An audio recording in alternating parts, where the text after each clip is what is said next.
Sir మీరు మాట్లాడుతున్నారు బంగ్లాదేశ్‌లో సమానత్వం ఉందని. బీజేపీ చెప్తుంది హిందువుల మీద దాడులు జరిగితే కనీసం ఇక్కడున్న వాళ్ళు కూడా ఎవరు మాట్లాడని పరిస్థితి. సెక్యులర్స్ అయితే ఇది మాట్లాడతారంటున్నారు. ఎలా ఇవన్నీ చూస్తారంటారు? కూడా ఆ! ప్రపంచం మొత్తంగా హ్మ్. ప్రపంచం మొత్తంగా అమెరికాతో సహా ఇలాంటి ఇన్సిడెంట్ జరుగుతున్నాయండి. జరగడం లేదని చెప్పడంలో హ్మ్. హ్మ్. సమానత్వం ఉండేది సోషలిస్ట్ కంట్రీ అని చెప్పడంలా మళ్ళీ మీరు అర్థంలో వద్దు మీరు. హ్మ్. హ్మ్. పేదరికానికి డబ్బున్నోళ్ళ మధ్యన ఇక్కడున్న వ్యత్యాసం బంగ్లాదేశ్లో లేదు అంటున్నారు. ఓకే. మీకు బంగ్లాదేశ్లో ఆదానీలు అంబానీలు కనిపించరు. హ్మ్. అన్ని ఎయిర్పోర్ట్లు ఒకడిను, అన్ని హ్మ్. షిప్ యార్డులు ఒకడిను, అట్లా అన్ని ఉండవు. అడవులు ఒకడిను, అలా లేదండి. లేదు. ఓకే. అది point is that my okay. Point is that. Okay. అంతేగాని సోషలిస్ట్ రాజ్యం నేనేమి అంటున్నా బంగ్లాదేశ్. ఓకే. అది మామూలు దేశం అది. ఓ ఓకే. 30 ఏళ్ల క్రితం మనం ఎలా ఉండేవాళ్ళం, ఇప్పుడు ఇప్పుడు వాళ్ళు అలా అలా ఉన్నారు. ఉన్నారు. ఇప్పుడైతే మన ఇండియాలో వ్యత్యాసం బాగా పెరిగిపోయింది. ఓకే. దాడులు జరిగేటువంటి మాట అన్ని అమెరికాలో జరుగుతున్నది. అన్ని చోట్ల జరుగుతున్నాయి. అమెరికాలో మన ఇండియన్స్ మీద దాడి చేసేయడంలా, కొట్టడంలా. యాహ్! మరి ఇక్కడ అమెరికన్ కొట్టాలని మీరు ఎందుకు అనుకోవడంలా? ముస్లిమ్స్ అయితేనే కొట్టాలనుకుంటున్నారా మీరు? అది ఓకే. చెప్పేయండి. అది కూడా క్లారిటీ ఇంగ్లాండ్లో జరుగుతున్నది ఇండియన్స్ మీద దాడులు, హ్మ్. అమెరికాలో జరుగుతున్నాయి, కెనడాలో జరుగుతున్నాయి, చాలా చోట్ల జరుగుతున్నాయి. హ్మ్. అడపాదడపా అట్లాంటి ఇన్సిడెంట్ జరుగుతాయి. హ్మ్. ఆ ఏరియాలో ఉన్నటువంటి ఆ క్లాషెస్ కొన్ని హ్మ్. ఉంటాయి. లేవు అని చెప్పేసి అనలేము మనం. హ్మ్. కానీ మీరెప్పుడు రియాక్ట్ అవుతున్నారంటే ముస్లిం ముస్లిమ్స్ ఉన్న చోట మాత్రమే రియాక్ట్ అవుతున్నారు, మిగతా చోట మీరు రియాక్ట్ కావడంలా. అంటే సో ఏంటి? మీకు స్టాండ్ పాయింట్ ఏంటి, రిలీజన్ మీకు యాడిస్టిక్గా మారింది. అంతే. అది మారింది. అది మాత్రం కష్టం, దాని మీద ఆన్సర్ చేయడం కష్టం అవుతుంది. ఓకే. ట్రంప్‌కి సంబంధించి కూడా కొన్ని వ్యాఖ్యలు చేశారు రాహుల్ గాంధీ. ట్రంప్ చేతిలో కీలు బొమ్మ. ఇరాక్, ఇజ్రాయెల్‌కి సంబంధించిన యుద్ధానికి సంబంధించి కూడా చాలా వ్యాఖ్యలు చేశారు. ఎలా చూస్తారు? ఈ దీంట్లో మోడీ పాత్రని గాని, భారతదేశం వ్యవహరించిన తీరుని గాని దానికి ఎలా చూస్తారు? లోపల విషయాలు మనకు అంతగా తెలియవు టు బి ఫ్రాంక్. కానీ హ్మ్. బయటికి కనిపిస్తున్న విషయాలు ఉన్నాయి. హ్మ్. హ్మ్. యుద్ధానికి సిద్ధపడిపోతున్న రోజు, ఒక రోజు ముందు వెళ్ళి మీరు హ్మ్. అక్కడ చాలా పొగడతలు పెట్టుకొని అక్కడ నుండి ఒక మెడలో కూడా ఒక అవార్డు కూడా తీసుకొని, హ్మ్. ఆ అవార్డు మీద ఏవో చర్చలు కూడా ఉన్నాయి.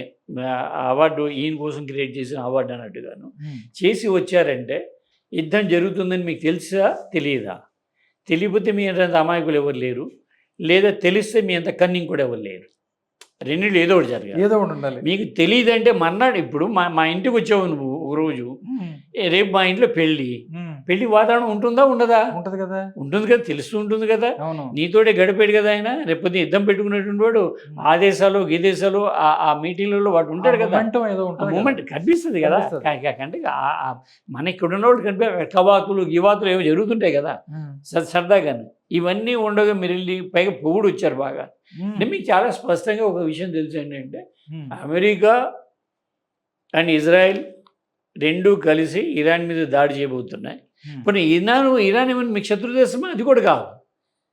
కాదు, పాకిస్తాన్ మీకు శత్రు దేశం అన్నారు. ఎస్, డెఫినెట్లీ పాకిస్తాన్ కూడా ఇలాగే ఇండియా గురించి భావిస్తుంది.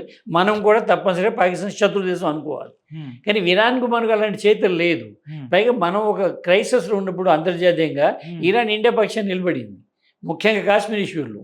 ఓకే. కాశ్మీర్ నాది అని పాకిస్తాన్ అంటున్న రోజుల్లో కాదు, కాశ్మీర్ ఇండియా అని చెప్పిన దేశం ఇరాన్. ఓకే. ఆ విషయం మనం మర్చిపోయాం కదా! అది దానికి హిస్టరీ ఉంది. అట్లీస్ట్ ఇండియా తోటి ఆ! సన్నిహితంగా ఉన్నటువంటి హిస్టరీ ఉంది. ఓకే. లేదా మీరేం చేశారు ఇండియాలో కూడా ఒక దశలోను ఈ సున్నీలకు వ్యతిరేకంగాను హ్మ్. ఈ మన షియాలకు మీటింగ్ వెళ్ళి ఆయన ఇనాగ్రేట్ కూడా చేసే సందర్భాలు ఉన్నాయి. హ్మ్. ప్రధానమంత్రి గారు షియాల ఉత్సవాలని ఇనాగ్రేట్ చేసే సందర్భాలు కూడా ఉన్నాయి. ఆయన ప్రధానమంత్రి అయిన కొత్తలో. హ్మ్. ఎందుకు? సున్నీలను పక్కన పెట్టి షియాలను దగ్గర తీసుకుందామని. హ్మ్. అప్పట్లో ఆయన ఇచ్చినటువంటి మినిస్ట్రీలో ఇచ్చినటువంటి ఒకళ్ళిద్దరు మినిస్టర్లు కూడాను వాళ్ళు సున్నీలు కాదు, షియాలు. హ్మ్. అర్థమైందా? ఒకళ్ళిద్దరు మినిస్టర్లు ఉన్నారు కదా మనకి. అవును. ఆయన ఎవరిదో అల్లుడు, ఇంకోడు ఆయన హ్మ్. ఎంజే అక్బర్ వగైరాలును. Hmm. Hmm. They are Shias. So okay. ఇదంతా మీకు ఉన్నది. హ్మ్. మీకు తెలుసు ఇదంతా కూడా.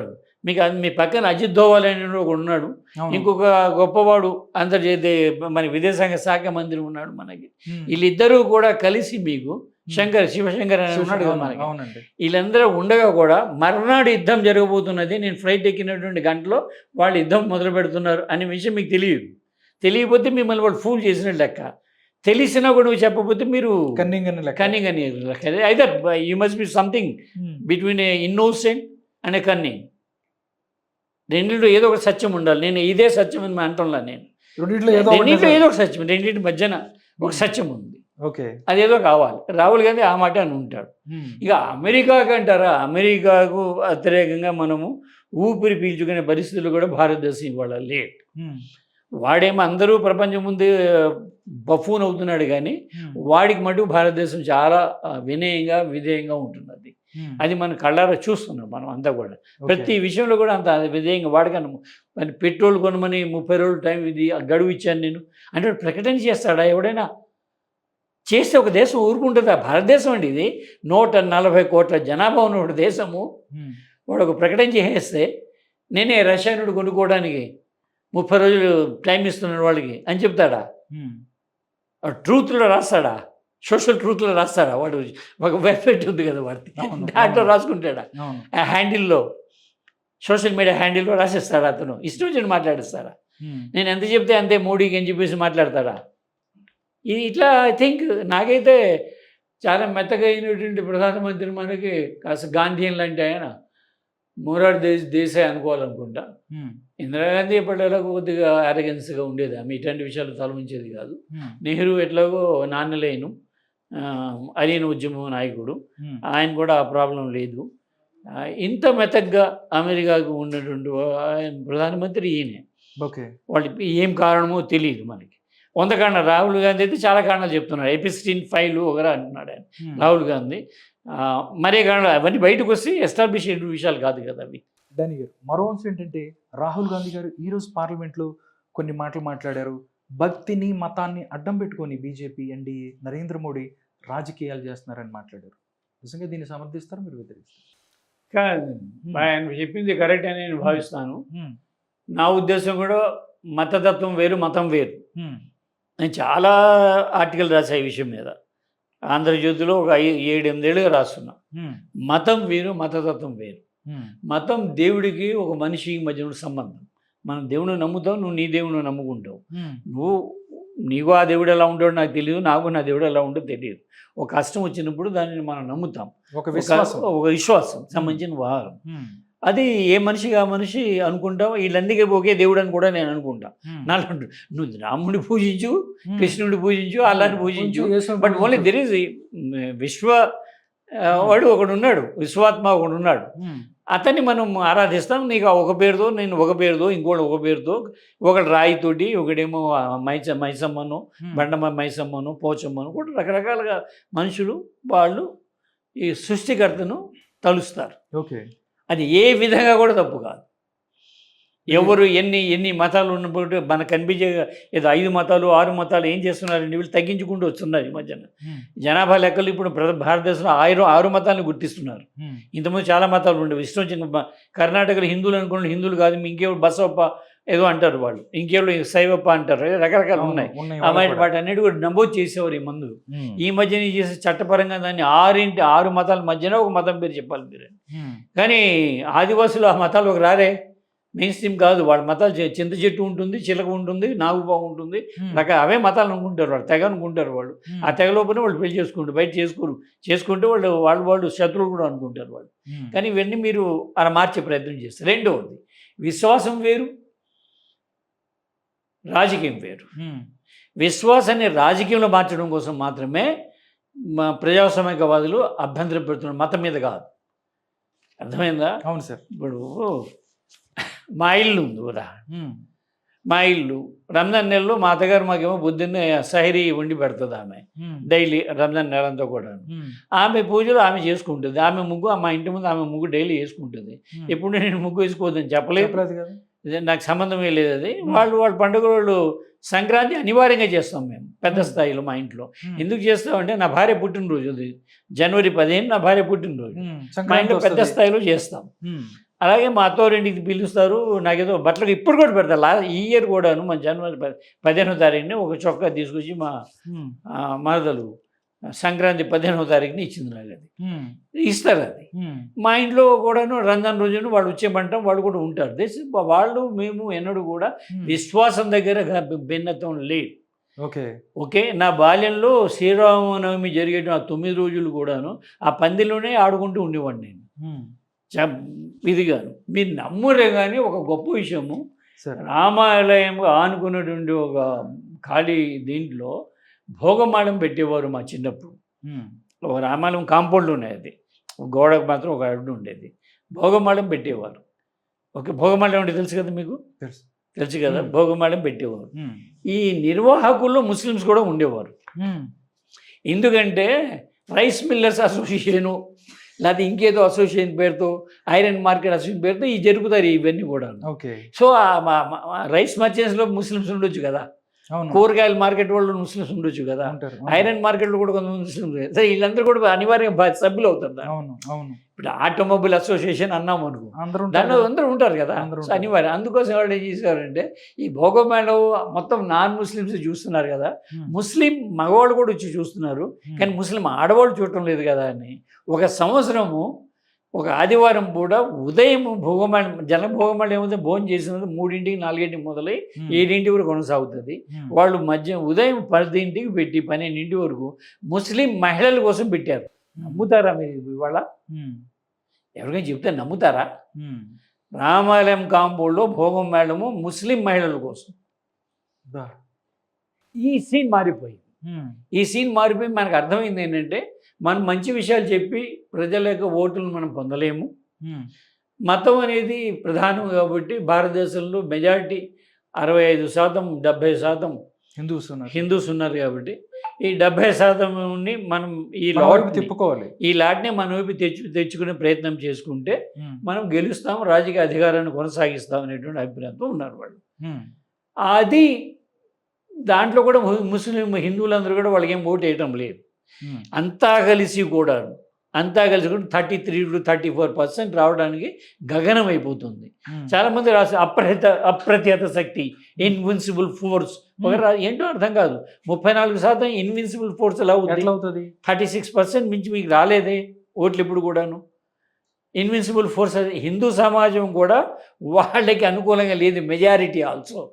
ఇది ఒక ఫ్యాక్ట్. అసలు ఈ నమ్మకం మీద నేను ఒక కాన్ఫిడెన్స్ బిల్డప్ చేస్తున్నది. మొత్తం హిందూ సమాజంలో మెజారిటీ లేదు, మీతో పాటు ఉన్నది మైనారిటీ. పైగా ఈ 36% కూడా ఎంతోమంది కొంత క్రైస్తవులు, ఎస్సీలో, ఎస్టీలో, ముస్లింలు కూడా ఉంటారు. ఉండకుండా అనేక కారణాల వల్ల మీకు ఓటేసేవాళ్ళు కూడా ఉంటారు కదా. బుద్ధిగా ముస్లింలు 100% ఒకే పార్టీకి ఓటు వేయరు కదా. దాంట్లో కూడా చిలుకలు ఉంటాయి కదా, ఇష్టాలు ఉంటాయి, ఎమ్మెల్యేని బట్టి ఉంటుంది. ఇప్పుడు వెంకయ్యనాయుడు గారు ఉన్నారనుకోండి, ఆ కావలి ఆ ప్రాంతంలో ఉన్నటువంటి వాళ్ళకి ఆయన బయట అభిమానం ఉండేది. ముస్లిమ్స్ కూడా బీజేపీకి వేస్తారు కదా, వెంకయ్యనాయుడు వేస్తారు. అది ఓట్లు బీజేపీకి పడతాయి. బెదవాడ 1 టౌన్లో ముస్లిమ్స్ డామినేషన్ అంటారు పాపులేషన్ వైజ్. మరి అక్కడ మొన్న ఏమో సుజనా చౌదరి గారు నెగ్గారు కదా, బీజేపీ నుండి గెలిచారు కదా. ఎలా ఇలా సంబంధాలు ఉంటాయి, దీన్ని మనం కాదనలేము. కానీ నువ్వు మతపరంగా మార్చాలనుకుంటారు. మతపరంగా ఎన్నడూ కూడా భారతదేశము నాకు తెలిసినంత నా అవగాహన మరి ఎన్నడూ కూడా హిందూ రాష్ట్రం అవ్వదు, ఇస్లామిక్ రాష్ట్రం కూడా అవ్వదు. ఇస్లాం ఈ మధ్యన ఎవరో 2-3 బయలుదేరి భారతదేశం ఇస్లాం పిచ్చోళ్ళ లేకపోతే ఎవరైనా ఫాల్స్ కొన్నిసార్లు ఇలా కొన్ని ఉంటాయి. కొన్ని కేసులు ఏం చేస్తారంటే ఉత్తరప్రదేశ్ చాలా జరుగుతున్నాయి. ఆవుని కట్ చేసి గుళ్ళో వేసేస్తారు ఆ మాంసాన్ని. తీరా పట్టుకుంటే వాళ్ళు హిందువులని తెలిసింది. ఈ మధ్యన వరుస కేసులలో కనిపిస్తున్నాయి ఈ మధ్యన. ఎందుకంటే కొంత గొడవ కావాలి. ఇప్పుడు బెంగాల్లో కూడా మన హనుమంతుడి ఆలయంలో ఇప్పుడు ఇలాంటిది తీసుకెళ్ళి ఇలా వేస్తారు. వేసి బెంగాల్లో హిందూ ముస్లిం డివిజన్ వస్తుంది కదా, హిందూ ఓటింగ్ మనకు పడుతుంది. తీరా పట్టుకుంటే హిందువులని తెలిసింది ఆ పని చేసిన వాడు. హిందువులు బజరంగ దళం. ఇలాంటి కేసులు చాలా ఈ మధ్యన ఫాల్స్ కేసెస్ మొదలవుతున్నాయి. ఎందుకంటే ఈ అసలు సంగతి ఇంత పెద్ద ఉత్తరప్రదేశ్ ఇండియా మొత్తం మీద హయ్యెస్ట్ బీఫ్ ఎక్స్పోర్ట్ చేసే రాష్ట్రం అది. అదేమో మాట్లాడరా అక్కడ మీరు అది ఆదిత్యనాథ్ ఉన్నాడు కదా, యోగి ఆదిత్యనాథ్ ఉన్న రాష్ట్రంలో అత్యధికంగా బీఫ్, అది కూడా బీఫ్లో కూడాను కౌ మీట్. మన ఒక మినిస్టర్, సెంట్రల్ మినిస్టర్ గారు ఫ్యాక్టరీలో కనిపించింది, అది కౌ మీట్ అని తేలింది పైగానే. అది ఇప్పుడు వాడే అడిగితే అతను వాడు అధికార ప్రతినిధి అంటాడు కౌ మీటే కానీ అది జెర్సీగా కౌ అంటాడు. అంటే ఇండియన్ కౌ వేరు, జెర్సీ కౌ వేరు. మళ్ళీ పూజలో అన్నాడు ఆయన, ప్రెస్ మీడియాలోనే అన్నాడు ఆయన. సుధేందు ఏదో ఉంది ఆయన పేరు, ఆయన బీజేపీ అధికార ప్రతినిధి. అది కౌ కాదు, జెర్సీ కౌ అన్నాడు. సువేందు అధికారి. అదే ఆయన ఒక బఫూను, ఆయన ఆ మాట అన్నాడు. ఇది ఒక డ్యూయాలిటీ. సబ్కా సాత్ సబ్కా వికాస్ ఎక్కడండి చెప్పండి మీరు? ఏది ఎవరికి అడిగితే అది వాడికి ఇచ్చేస్తున్నారే మీరు. ఇవాళ మధ్యప్రదేశ్లో పొద్దున్న చూశాను నేను, ఒక 10-15 గ్రామాలని ఖాళీ చేసి ఆదివాసులది ఏదో కాంట్రాక్ట్ కోసం ఇవ్వాలనుకుంటారు మీరు, ఇంకో దానికోసం ఇవ్వాలనుకుంటారు. అన్నీ ఓడరేవులు ఒకళ్ళేను, అన్ని విమానాశ్రయాలు ఒకళ్ళేను, అన్ని పవర్ సెక్టర్ అంతా కూడా ఒకళ్ళది. ఇలాగే లేకపోతే ఎటువైపు వెళ్తున్నాం మనము? అక్కడ పక్కన పెట్టండి మతాలని, జనరల్ పబ్లిక్ గురించి మనం మాట్లాడుకోవాలి కదా. రేపు ఏ పరిస్థితి భారతదేశంలో రాబోతున్నది అంటే నా అంచనా ప్రకారం, ఇంతవరకు అనని మాట చెప్తున్నాను నేను, ఇది మనకు ఫుడ్ ఉండదు. ఇంకా అదని వాళ్ళు ఒక ఫుడ్ తయారు చేస్తారు, అదే మనం తినాలి. ఒక డ్రింక్ తయారు చేస్తారు, అదే మనం తినాలి, అదే తాగాలి. లేదా గవర్నమెంటే ఒక రేషన్ కింద మనకి ఇవ్వడం మొదలు పెడుతుంది. These days are not so far. అక్కడ వచ్చేసారు, ఇంకా చేయడం ఏం లేదు. మంగళ చేపలు కూడా వాళ్ళే అయిపోయినాయి. పేటల్లో వచ్చేస్తున్నారు ఇప్పుడు. పేటలో వచ్చేసి మార్చి పెట్టేయడం ఏంటి? ఒక పేటలో 30-40 కిరాణా దుకాణాలు, సోడా షాపులు, కూల్ డ్రింక్ షాపులు బతుకుతుంటారు వాళ్ళు. నేను గవర్నమెంట్ ఏమీ అడగలేదు కదా, నువ్వేం హెల్ప్ చేయలేదు గవర్నమెంట్ వాళ్ళకి. వాడు కొన్నాడు 10,000-20,000 రూపాయలు పెట్టుబడితో చిన్నగా పెట్టుకుంటుంటారు వాళ్ళు. అక్కడ నుంచి మాలు పెడతాడు. స్మార్ట్ అనేటువంటి మాట అనేది ఇంగ్లీష్లో స్మార్ట్ అనగానే దొంగ అని అర్థం. ఓకే, ఒక అర్థం ఉంది. ఈజ్ ఎ స్మార్ట్ ఫెలో అంటే దొంగ నా కొడుకు అని. ఓకే అనేసాను. రైట్, ఓకే, ఈ మాట కొద్దిగా యూజ్ చేయండి. స్మార్ట్ అంటే మంచి అర్థం కాదు, అంతే కదా. ఇంటెలిజెంట్ అనాలి కానీ క్లవర్ అనకూడదు ఇంగ్లీష్లో కూడా. క్లవర్ అంటే అర్థం వేరే ఉంది, అతి తెలివి అని అర్థం ఉంది. ఇంటెలిజెంట్ అనాలి, మేధావి అని చెప్పడానికి. ఇంటెలిజెన్స్ అనొచ్చు, ఇంటెలిజెంట్ అనొచ్చు, అది అనొచ్చు. కానీ క్లవర్ అనే మాటకి అంత మంచి అర్థం. అట్లాగే ఇది కూడా స్మార్ట్ అనే మాటకి, స్మార్ట్ ఫెలో అంటే అవకాశం తీసుకునేవాడు. స్మార్ట్ మాల్ అనేది వీధికి పెట్టేసేలాగా, పేటలో వచ్చి పెట్టేసేలాగా వాడందరూ వాష్ అవుట్ అయిపోతారు. అప్పుడు ఎలా బతుకుతారు వాళ్ళందరూ కూడాను? సో ఆఖరి మీరు ఏం చేయబోతుంటారంటేను, ఒక ఆహారము ఒక పానీయం ఇచ్చేసి అలా ఉండండి అని చెప్పేస్తాను. అది పరిస్థితి రాబోతున్నది. చాలా విధంగా. తర్వాత ఈ మత ఉత్సవాలలో పనిచేస్తున్నటువంటి కుర్రబాళ్ళు వాళ్ళు ఉన్నారు కదండి, వాళ్ళు కొంతగానో రియలైజ్ అవుతారని నేను అనుకుంటున్నాను. ఎందుకంటే ఇంతకుముందు వాళ్ళందరూ అలా వచ్చేటువంటి వాళ్ళని ఇంతకుముందు గుళ్ళలోకి వాళ్ళు రాణించేవారు కాదు.